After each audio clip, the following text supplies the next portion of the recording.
Hello, हा पप्या, ऐक ना. अरे एक इम्पॉर्टंट काम करायचं तुला. हा बोल ना बाबा. हा, अरे काय करायचंय, भाऊ काकांचा तबला घेऊन तू इथे ये. हा, मुक्ताच्या घरी ये. हो.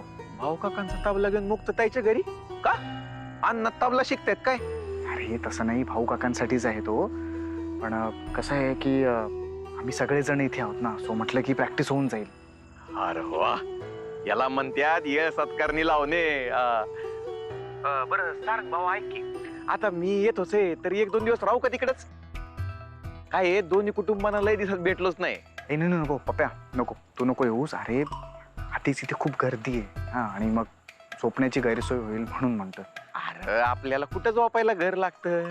वावरात, ढेकळात, डोंगरावर, झाडाखाली कुठं बी झोपू शकतो आपण, आहे का नाही? जमिनीची गादी या नापाळाची चादर. हा, येतो बघू दे सकाळीच. बरं, तू काय ऐकणार नाहीस, ये. हा.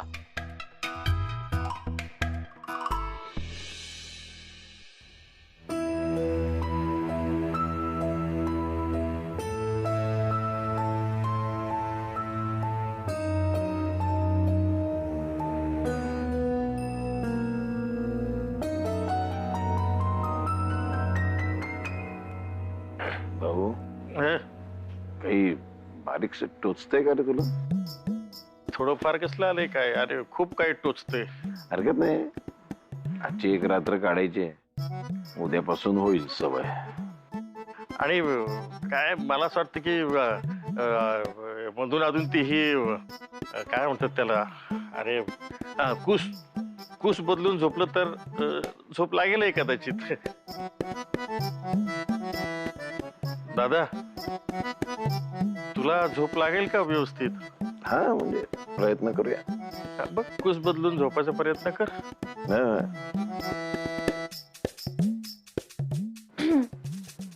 तुम्ही ठीक आहात ना? हा, मग ठीक म्हणजे काय? मला माहित आहे तुम्हाला इकडे झोप नाही लागणार. मी सांगत होते ना, अहो ही जागा तुमच्यासाठी नाहीये, तुम्ही परत जा.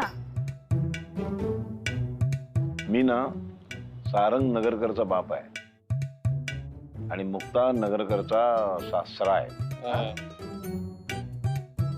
मला जमणार नाही. मला काय रे? अहो मी तेच म्हणतेय, नाही जमणार. एवढंच घर आहे, तिकडे आपला वाडा लय मोठा आहे. तिकडे एखाद्या खोलीत मी संबळाचा सराव करताना आवाज तुमच्या कानावर पडला, तुम्हाला जुन्या आठवणीने बेचैन झाला तर तुम्ही उठून कुठेही जाऊ शकता. इकडं असं काही नाहीये, कुठं जाणार तुम्ही? नाही जाणार. तू रियाज करायचा. आणि मला माहित आहे, बघितलंय तुम्हाला किती त्रास होतो. बर, तुम्ही म्हणलाय की तो विषय परत परत नको. आणि आता मी इकडं सराव केला तर तुम्हाला अजून त्रास होणार. तुम्हाला एक सांगू का, तुमचं गुपित तुम्ही असं आतल्यात लपून ठेवलं तर तुमचा त्रास कमी होणार आहे का? तो वाढतच जाणार आहे ना. तो विषय आता बंद. ठीक आहे, मग मी सराव बंद करते. तू रियाज चालू ठेवायचा. अहो, तुम्हाला त्रास झालेला मी नाही बघू शकत. त्यापेक्षा तुम्ही इकडनं घरी जा. पहिलेच भाऊ, आपल्याला हाकलायला निघाली. आपण इथे आलेले आवडलेलंच नाहीये. सारखं सांगते 2-2 तासांनी चालायला लागा, चालायला लागा. घराबाहेर काढायला निघाले आपल्याला. हो हो, बघतोय. असली रे, हिला काय काळजी नाही आपली, कळलं ना? हिला काय पडलेलं नाही. मला माहित आहे तुम्ही ना हे सगळं जाणून बुजून बोलताय. ठीक आहे, राहा इकडच.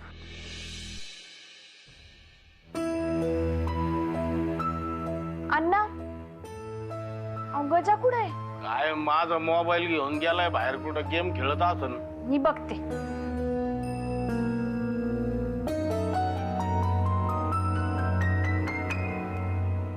हळू. ताई, मला पण तुझी लय आठवण येते.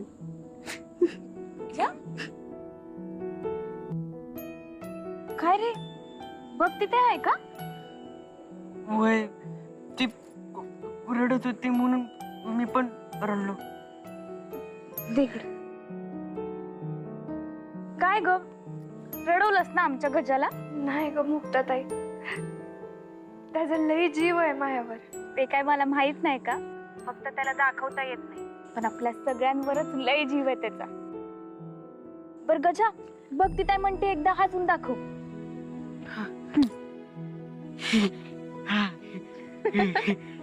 दाखवले. बघते, बघ लय हुशार आहे. तू म्हणालीस म्हणून लगेच हसून पण दाखवलं. बर नवीन घर काय म्हणते? सगळे चांगले आहेत. हे तर लईच चांगले आहेत. अगं मी दमले हे त्यांना फक्त मग चेहरा बघूनच कळलं. त्यांनी मला आराम करायला पण पाठवलं आणि मला त्रास द्यायला नको म्हणून खोलीत पण आले नाहीत. अरे वा, म्हणजे तुला जसा हवा होता अगदी तशाच स्वभावाचा नवरा मिळालाय. हा समजूतदारपणा लग्न आधीपासूनच आहे का? हा, आणि आमच्या गैरहजेरीत मी एकमेकांवर प्रेम करायला लागला होता तर. ताई अगं नाही ग, तसं काही नाही. आणि इकडे मोठ्या बहिणीला काही खबरच नाही. अगं मनातलं सांगायला वेळ तरी भेटला का ग मला? आणि हे आवडायला लागलेत हे सांगण्यापेक्षा पुढचीच भीती जास्त वाटायची मला. मी समजू शकते, आणि भीती आहे ना, हे आजच्या दिवसापुरतच ठेव. आता जा झोप, नाहीतर टेन्शनमुळे आज झोपणारच नाही. उद्याच्या महत्वाच्या रात्री झोपी जाशील. लाजले होय ताई? लाजली लाजली. मुक्त ताई तू पण ना ग. ठेवते आता मी. ठेवते.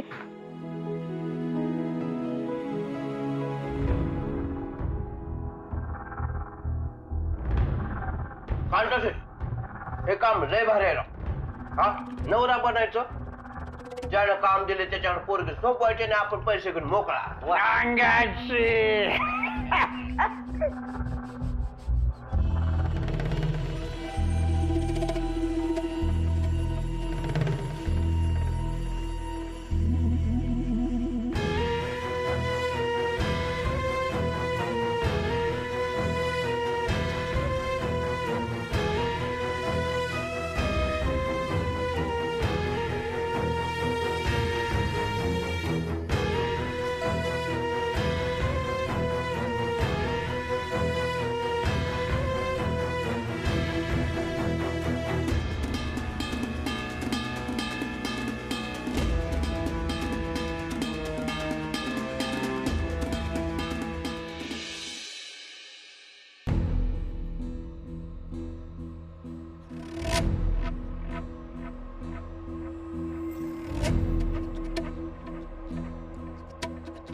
एवढं घाण वास काय येतोय?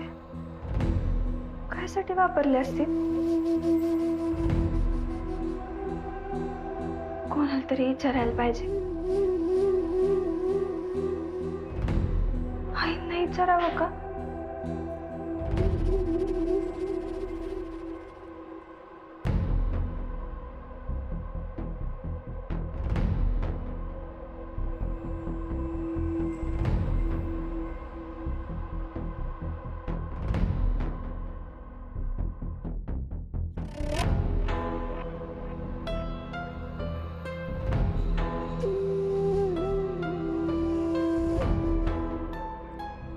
जमिनीवर का झोपले असतील? त्यांना सवय असणार. मला तरी कुठं झोप येऊन राहिलीये बेडवर. पण ही लोक श्रीमंत असून किती साधी आहेत. साधी माणसं मनाने चांगलीच असतात. हे कुठं झोपलेत? यांना उठू का? कुठं असतील?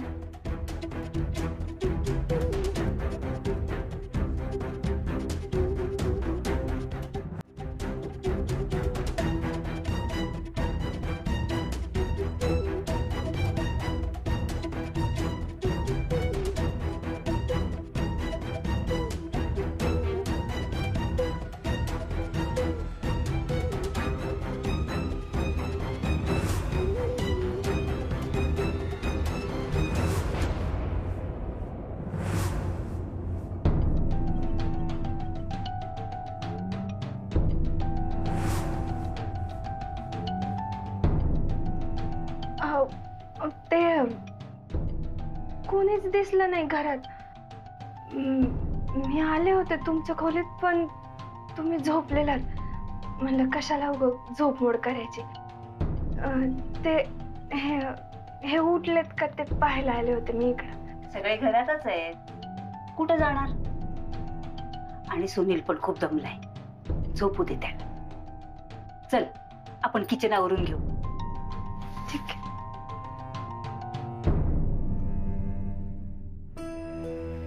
भक्ती, चहा ठेवतीस का जरा? हा ठेवते ना. अरे हा हा एक सांगायचंय, आम्ही ना एका यात्रेला चाललो आणि तू काय करते इथं? तयारी करायला घे लवकर. हा हा घेते ना, घेते घेते. अहो पण तुम्ही परत कधी येणार आहे? अगं यात्रा संपली की येतो परत. हा ठीक आहे. चल येते हा, आलेच. चल चल.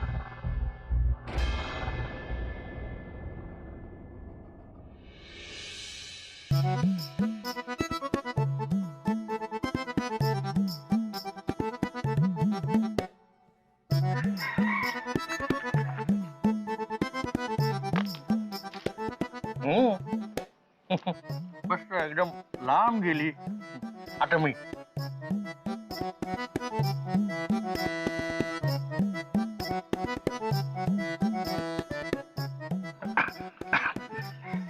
जरा पाय बघ ना. छान स्वच्छ आहेत एकदम. अरे तसे नाही, हे जे काय केलंस ना तू आता, त्याचे शिंतोडे उडले रे सगळे. सॉरी सॉरी, खरंच सॉरी. बरोबर, पण आता उद्यापासून मी लांब मारेन. उद्यापासून म्हणजे उद्यापासून म्हणजे आणि इकडं मी आलो. हो.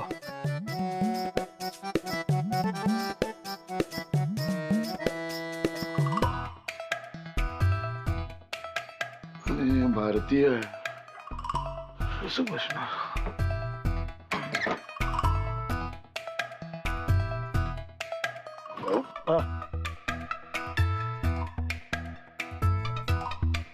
भारतीय पद्धत आहे रे.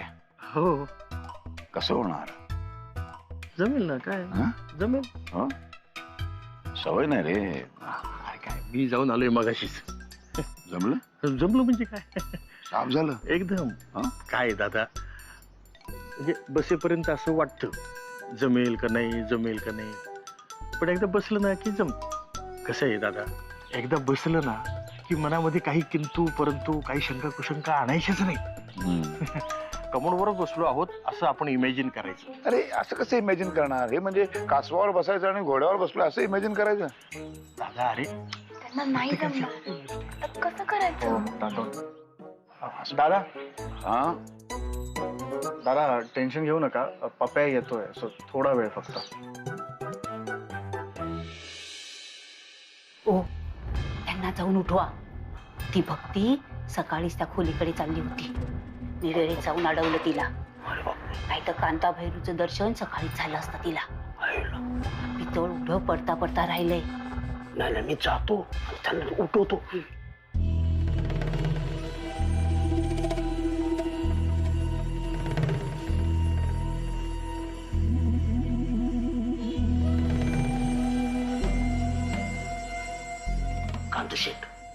कांता शेठ हे पण गाड झोपलंय.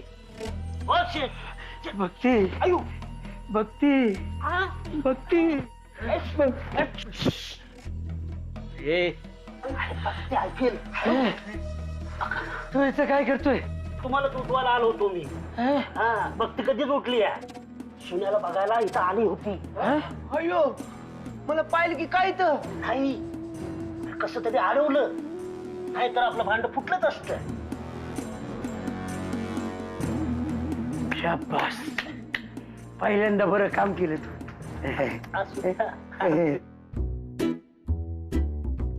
दादा ही तुमची आराम खुर्ची, म्हणजे आरामात बसायची खुर्ची. अरे पण त्याच्यावर कसं काय बसणार मी?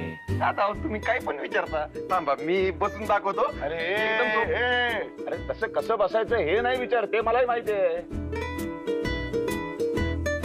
संडास बघितलाय?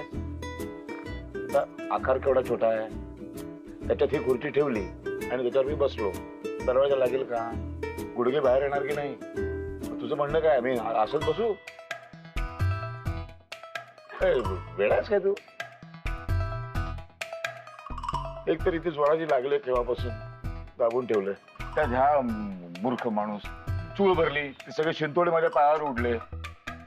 काय बोलायचं रे?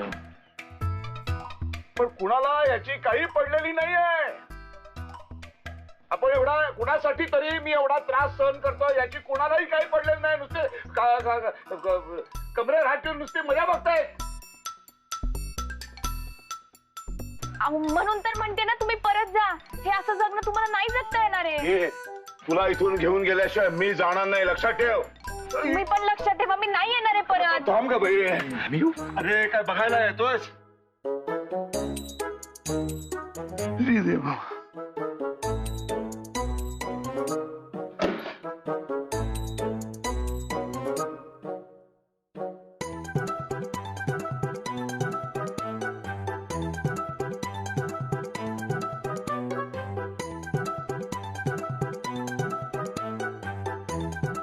दरवाजा लागत नाही. हो का?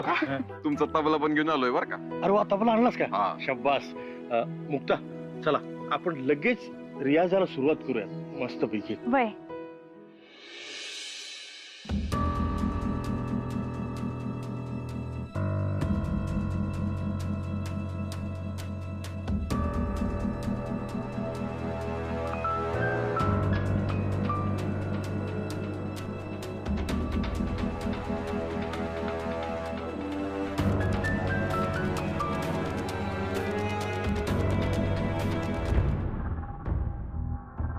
यांना काय झालं हे बघून येते. हा.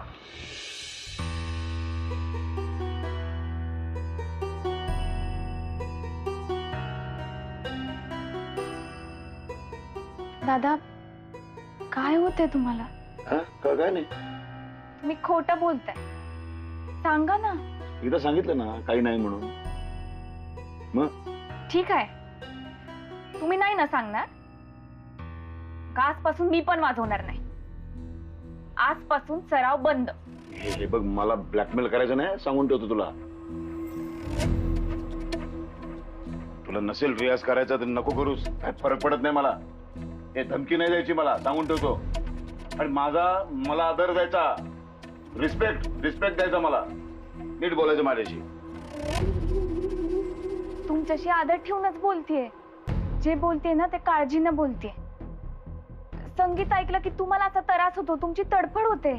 मी तुमच्या जीवाभावाची माणसं, तुमचा त्रास नाही बघवत आम्हाला, म्हणून विचारते. आता काय चुकीचं घडलंय हे आम्हाला कळायला नको का? तुम्ही माझ्यासाठी सगळं विसरून मला स्वीकारलं, स्वतःमध्ये एवढा बदल घडवून आणला, माझ्यावर लेकीसारखं जीव लावता. मग असं काय ज्यावर अजिबातच काही उपाय नाहीये?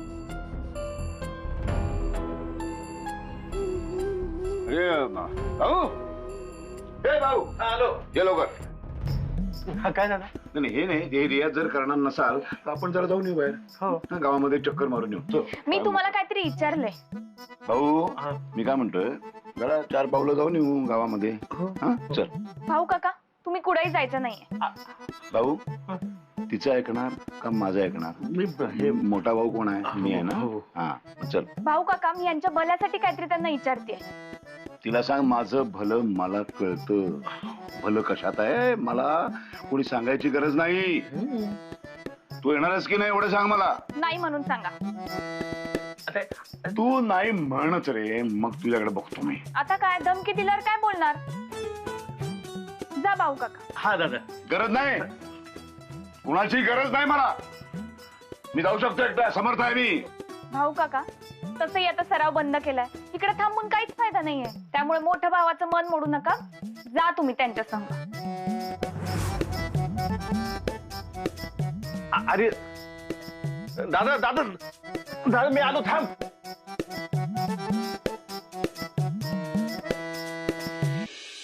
बाबा, तुम्ही बटाटे धुवायला घ्या आणि धुवून झाले की बॉईल करा. ओके, बस झाला. तिचा रुबाब आहे ना वाढतच चाललाय. हे बघ, आम्ही ना आजपर्यंत शांत होतो ते फक्त वेदच्या प्रेमापोटी, पण आता नाही शांत बसणार. त्याला काय पडलीये का? तो फक्त घरच्यांचा अपमान बघत बसतो.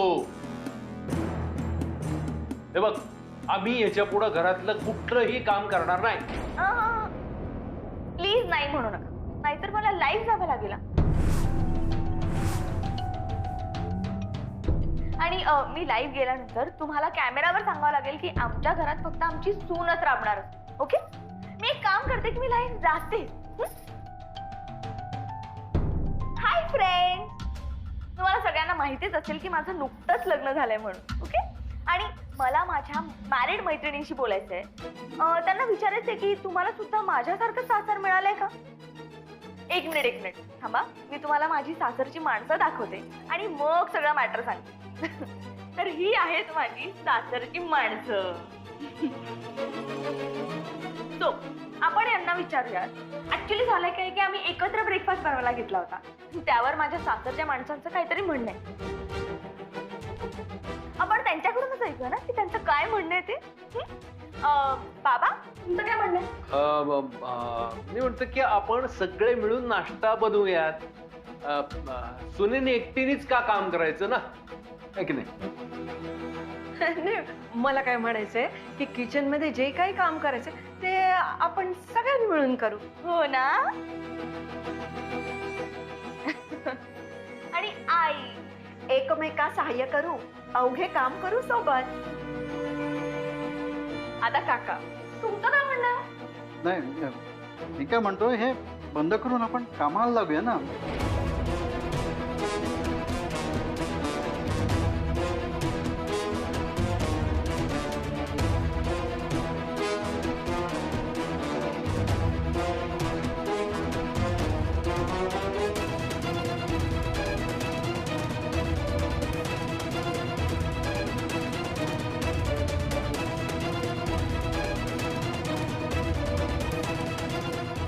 स्पेशल ब्रेकफास्ट बनवलाय, जो रेडी झालाय आणि तो बनवलाय माझ्या स्पेशल माणसांनी. सो तुम्ही सुद्धा असा छान ब्रेकफास्ट करा आणि तुमच्या फॅमिली सोबत किचन मध्ये स्पेशली टाइम स्पेंड करा. मी अशाच इन्स्पिरेशनल मोमेंट साठी आणि खास तुमच्यासाठी लाईव्ह येत राहील. See you soon, bye.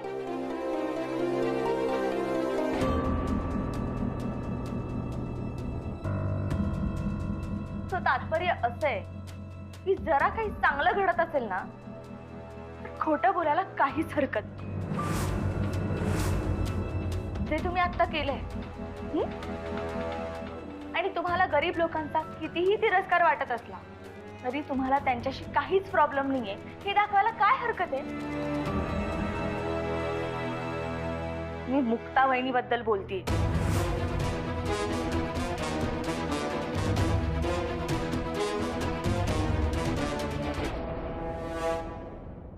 मी दादांना हेच सांगत होते की भूतकाळातलं असं दुःख कुरवाळत बसू नका.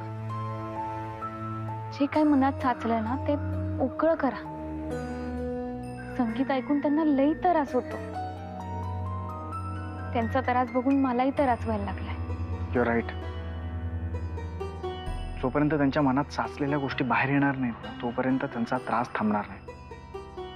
आणि मुक्ता, त्यांच्या मनातलं तूच बाहेर काढू शकतेस. त्यांनी आजपर्यंत तुमच्यापैकी कुणाला काहीच सांगितलं नाहीये ना? नेवर. साधी हिंट पण लागू दिली नाही त्यांनी.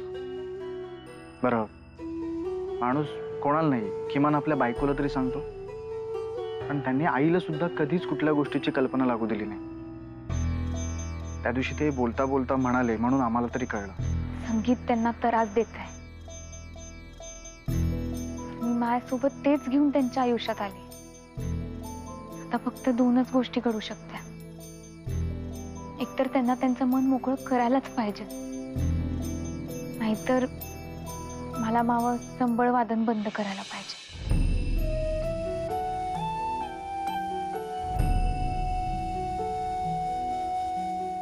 मुलीचं लग्न झालं की घर रिकाम होतं असं म्हणतात. त्याचा अनुभव घेते मी. दोन्ही मुली घर सोडून गेल्या. बाय, आणि भाऊजी पण त्या मुक्ताकडे राहायला गेले. मला घर खायला उठतो सासूबाई अगदी.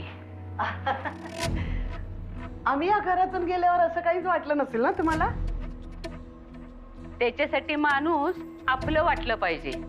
जिनं घरात समध्यासने फक्त छळायचं काम केलं, ती गेली तर कशाला वाईट वाटल? घरात मुलगी जन्माला आली तर लक्ष्मी येणार, बरकत होणार, घरात सुख येणार असं म्हणतात. यातलं तू काय जन्माला घेऊन आलीस म्हणून तुझ्या जन्माचा आनंद वाटल? ए चंद्राबाई,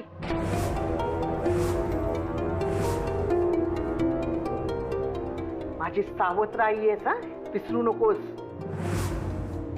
आणि माझ्या आईची बदनामी करतेस तू? अगं माझ्यावर शिंतोडे उडवण्याआधी स्वतःवरचे डाग बघ. लाज नाही वाटत का ग तुला? हा, माझ्या वडिलांबरोबर विवाह बाह्य संबंध ठेवलेस तू. ए, तू आण सांभाळून बोल. त्यांनी त्यांचं लग्न माझ्यापासून लपवून ठेवलं होतं. जेव्हा कळलं तेव्हा लई उशीर झाला होता. खोटं बोलू नकोस. माझे वडील जहागीरदार होते. त्यांचा पैसा, त्यांची मालमत्ता बघितलीस आणि त्यांना स्वतःच्या जाळ्यात ओढलं, नादी लावलं त्यांना तू.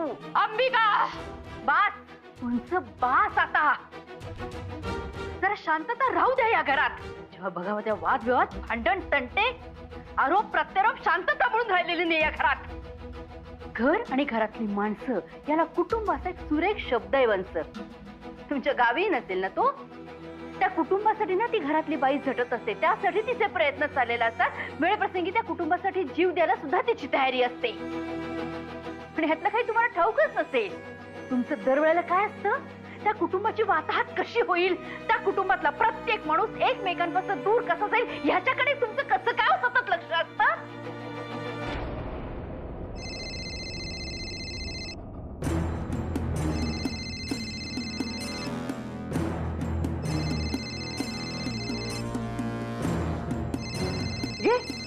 घे घे, मुक्ताचा फोन आहे, घे.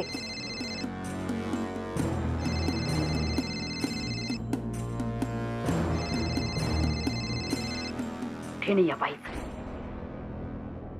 हा मुक्ता, बोल ग. मी हे सांगण्यासाठी फोन केला होता की मी स्पर्धेसाठी सराव करत होते. दादांना अचानक काय झालं काय माहित, तिकडनं निघून गेले. मी त्यांना विचारलं पण की काय झालं, पण उत्तर द्यायचं टाळून ते तिकडनं निघून गेले. बहुतेक सहन नसेल झालं. काय झालं असेल त्यांना? मला सुद्धा काही कळत नाहीये ग. काहीतरी खुपल्यासारखं वाटलं. लई काय मनात साचून ठेवलंय त्यांनी, पण ते बाहेर पडत नाहीये. मी त्यांना असं त्यांचा त्रास नाही बघू शकत. ठीक आहे, मी करते फोन त्यांना आणि बोलते त्यांच्याशी. पण तू सगळ्या ह्या गोष्टीकडे लक्ष देऊ नको. तू तुझ्या रियाजाकडे लक्ष दे. हा बर, मला एक सांग, त्या संबळाचं वजन जास्त नाहीये ना? त्यांनी तुला त्रास नाही ना होते? नाही मोठी आई, आता मी ठीक आहे. ऑपरेशन झालंय असं जाणवत पण नाही आता. हे फारच बरं झालं. दे माझ्याकडे दे. हा एक मिनिट, हा आजीशी बोल जरा. हा मुक्ता, कशी आहेस? बरी आहेस ना? पण हे बघ, बरं जरी वाटत असलं तरी तब्येतीकडे कानाडोळा करायचा नाही. नाहीतर माझी तब्येत आता बरी आहे म्हणून लई येळ उभा राहशील. तसं अजिबात करायचं नाही. जड वस्तू अजिबात उचलायच्या नाही. वय आजी, मी काळजी घेईन. नाहीतर सारंगला सांग. कुठं आहे त्यो? दे त्याला फोन. आजी ते कामासाठी बाहेर गेलेत. कामासाठी? कामासाठी कुठं? अण्णांसोबत शेतावर रोजंदारीवर गेले. ते म्हणत होते की इकडं आहे तोपर्यंत असं बसून नको राहायला.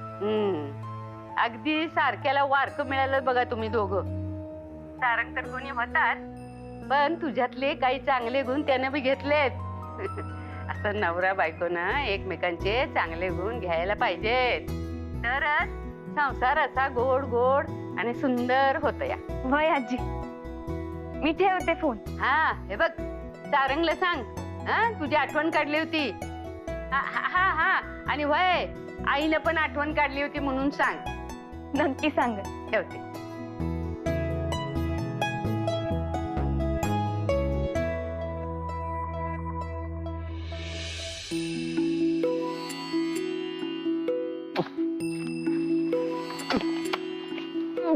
Relax relax.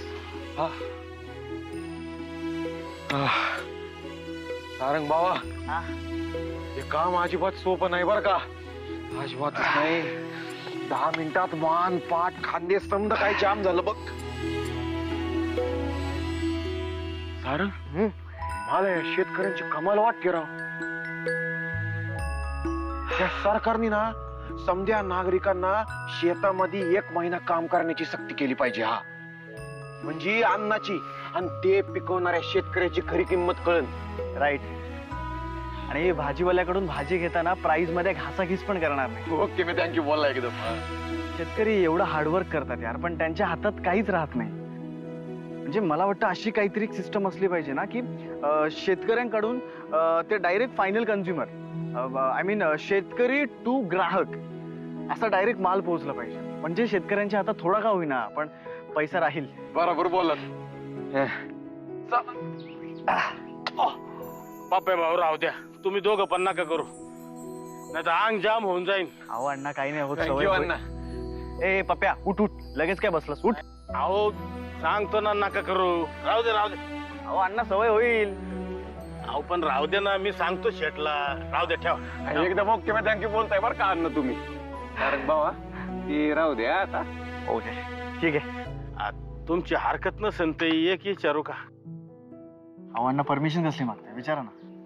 नाही, मोठ्या मालकांचं संगीताला घेऊन काहीतरी गुपित आहे ते सांगावं म्हणून मुक्त त्यांच्या मागं लागली.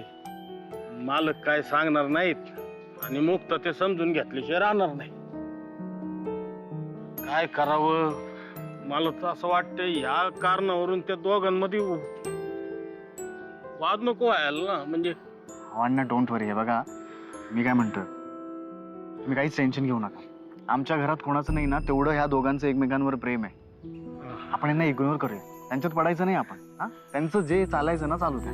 खरंच आमची मुक्ताला लय भाग्यवान आहे बघा. एवढं जीव लावणारं सासर मिळायला भाग्य लागतं.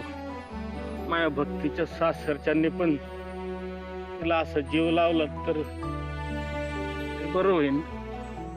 अण्णा नीट होत. तुम्ही बसा, मी करतो. बसा बस, करतो मी काम. बस बसा.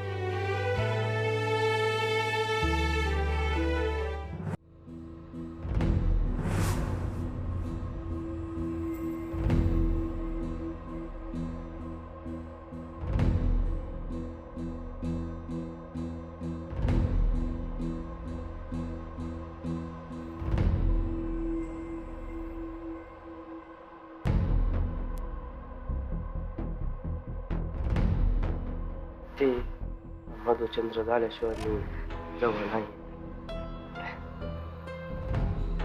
अहो एक विचारू का? हो विचार ना. ते अहो आज स्वयंपाकघरात ताट आणि ग्लास काढलेले होते आणि ग्लासांना पण काहीतरी विचित्रच वास येत होता. काल रात्री तर आपण जेवण केलं ना फक्त, मग ते ग्लास आणि ताट तर काढलेलेच नव्हते. मग ते कोणी वापरले? मला नाही माहित. नाही, मी तर सनाट झोपलो होतो. हा खरं. या या, माझ्या आईची शपथ. हो आलो, 2 मिनिटं. बाबा हे घ्या, हे तुम्हाला पैसे ठेवा. आई येत तुला. हा ते यात्रेला चाललंय ना तुम्ही, असू दे खर्चाला. हा ते ठरल्याप्रमाणे सगळं पैसे. उशीर होत असेल तुम्हाला. होय होय.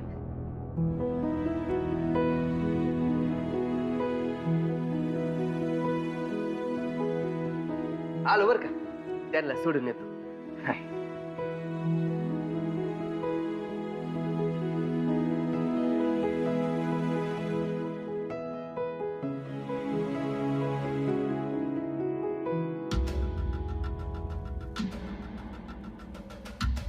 रात्री ह्यांच्या खोलीत अजून माणसं होती काय नाही?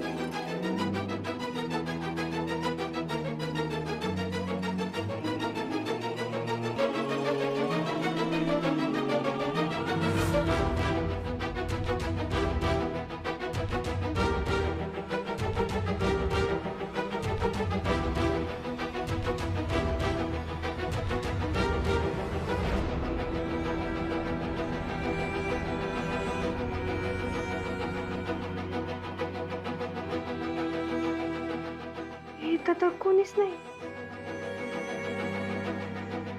मलाच का असं हे चित्र वाटत आहे. अहो पण तुम्ही गेलो कुठून? फालकिरीतून उड्या माराव्या लागल्या.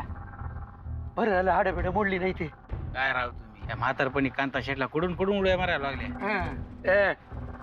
म्हातारा असं तुझा बाप. पैसा मिळाला मग आता इथून निघायचं. आजूबाजूला दिसायचं पण नाही काय. सुटा नव्वद नाही निघा. कांता सेठ माऊ पण पैसे द्या ना, मी पण निघतो. जरा थांब ना, रात होऊ दे.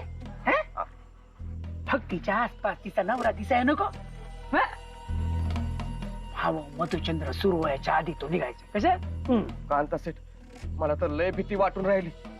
ती भक्ती प्रश्नावर प्रश्न विचारते. मला तर वाटत आहे तिला संशय आला असणार. कांता सेठ मी काय म्हणतो, तुम्ही आताच का करून घेत नाही काय मधुचंद्र? तुझ्यात दुपारी कोणी केला होता मधुचंद्र? आणि दुपारी चंद्र कुठून आणायचा? पण बोलते येडी. तसा मला दुपारी पण आवडला असत. कंट्रोल होत नाही तरी पण कंट्रोल करतोय ना मी. आणि तू कशाला थुई थुई नाचतोय? कांता शेटच्या अंगावर उगा काटा आणतोय तू. हे बघ नुसता काटा सारखं जातो आठवल्यावर. मधुचंद्र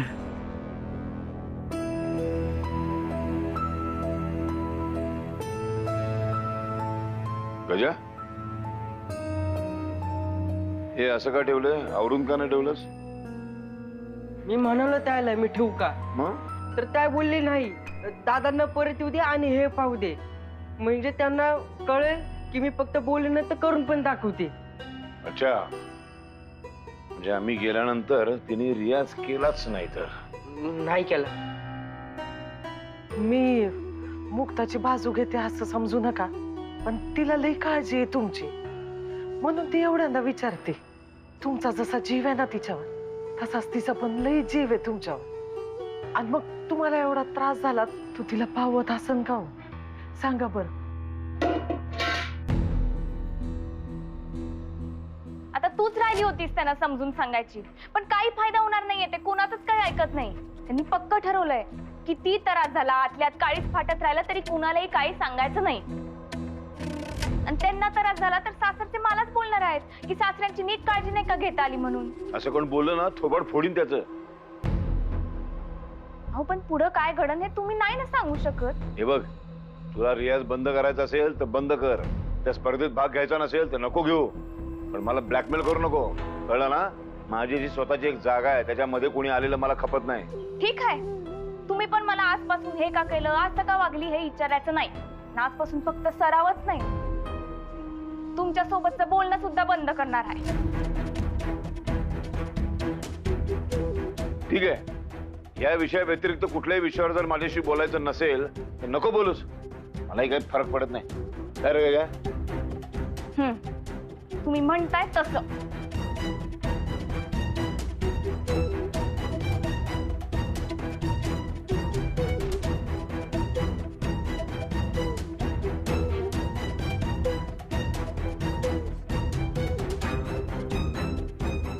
गजा, इकडे. त्यांना म्हणावं मी तसंही त्यांच्याशी बोलणार नाहीये, तर ते इकडून गेले तरी चालेल. खरंच असं म्हणू? मन सांगितलंय ना एकदा. गजा, इकडे. तिला म्हणा मी बोललो नाही तर मी इथून हलणार नाही. तुला इथून घेतल्याशिवाय मी जाणार नाही. जा सांग तिला.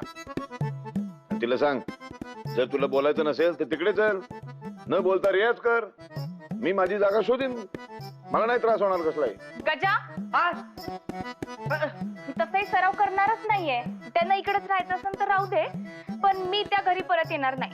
गजा, तिला म्हणावं जर माझ्याशी बोलायचं नाहीये तर तुझ्या मार्फत हे का बोलते ती? एक तर तिच्यामुळे मी इथे राहतोय, तिच्यासाठी इथे राहतोय मी, आणि इथे राहून सुद्धा ती माझ्याशी बोलणार नाही. अरे वा, त्या सांग तिला. गजा, मी जे विचारलंय त्याबद्दल ते काही उत्तरच देत नाहीये, बोलतच नाहीये. सांग त्यांना. अरे असं कसं सांगू?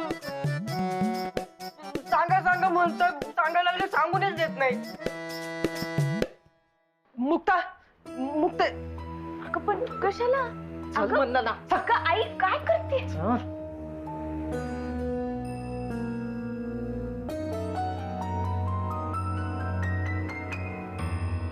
काय करते? काय अगं सासऱ्याशी कुणी असं बोलत का? कसं वंगाळ वाटत ते हा? आणि मी किती अवघडून गेले. आई तू आमचं टेन्शन घेऊ नको. आमचं नातं बाप लेकीचं नाही, मैत्रीचं पण आहे. ते मावा बोलणं अजिबात मनाला लावून नाही घे. अगं ते तुमचं झालं, माझ्यासमोर नको ना असं बोलू. अगं लय शरम वाटते ग. बर बाई ठीक आहे. पण मुक्ते तुमचं हे नातं लय भारी वाटतंय. किती विचार करत आहेत ते तू घरी येईना म्हणून ते एवढ्या त्रासात इथं राहायला तयार झाले. आणि तू त्यातलं नाही सांगायचं तर कशाला सांगा म्हणून बळजबरी करते. दादीने मला विचारायला लावले की तुम्ही काय फुसूर करताय ते.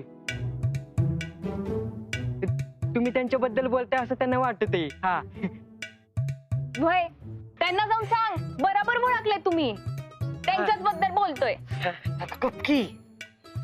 त्यांना हेही सांग की आम्ही जे तुमच्याबद्दल बोलत होतो ते तुम्हाला कधीच सांगणार नाही.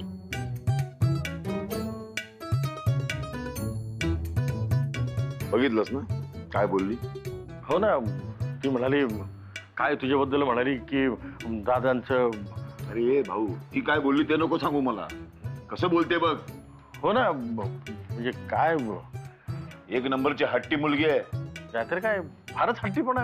नाही आता मी माझा हट्टीपणा दाखवणार तिला. तू दाखवायची काय गरज आहे? काय बोलतेस तू वेड्यासारखं? अरे ही मुलगी ते संभाळ आणि ते उचलून ठेव, पाय लागेल कोणाचं तरी. हो हा, उचलून ठेव व्यवस्थित. उचलतो. हा.